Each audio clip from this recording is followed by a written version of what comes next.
National Weather Service in State College, Pennsylvania has issued a severe thunderstorm warning for East Central Lancaster County in South Central Pennsylvania until 3:30 p.m.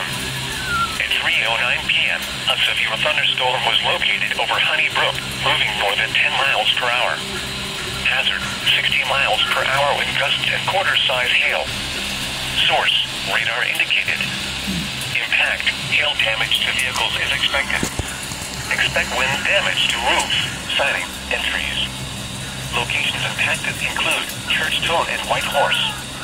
This includes the Pennsylvania Turnpike for mile markers 293 to 295.